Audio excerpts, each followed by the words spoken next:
In the summer of 2004, I was working in Khartoum when I heard news that my father had been killed and my mother had been kidnapped when the Janjaweed attacked our village. When I found out what had happened, I went with my fiancé to my village. Whilst we were there, the Janjaweed came back. My fiancé and I were attacked. They chased us on a horse, and we were shot at several times, and he was killed. I was shot in my leg. I waited 4 hours with my fiancé after he was killed, with his head on my lap, until somebody came to help me. A year later, I received an anonymous call at my personal office. A man asked me why I had been the year before at my home village. At that time, the government was looking for people who might be activists living in Khartoum. I was being watched inside my own office, but I didn't realize it.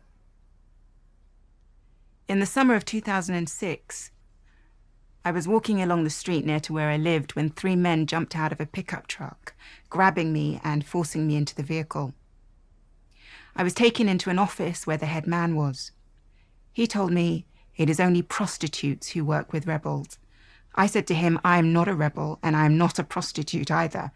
A man on my right hit me with the back of his gun and told me not to talk to the boss like that.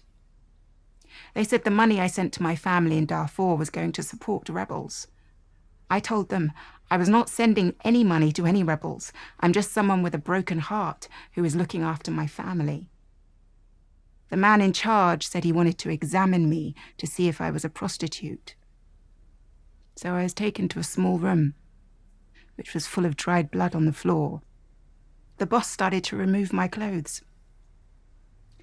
I tried to resist, but he was too strong, and he stabbed me in the breast and the palm of my hand with a knife.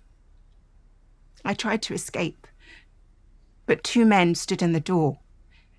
He raped me as they watched. I was released 3 days later.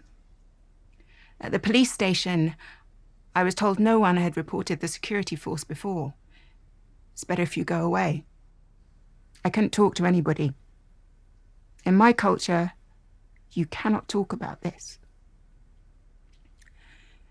In late 2007, I was detained again. I was taken from the same street in the same way as before. But this time, they were more aggressive. I was interrogated with a knife held under my chin and forced to give information about my family. I was raped by individuals as well as groups. I was beaten and tortured so badly that I have scars on my stomach, hands, and back from this. That is when I said to myself, I will never, ever let them get me a 3rd time. 2 months later, I left Sudan for Europe. I was completely destroyed. They ruined my life.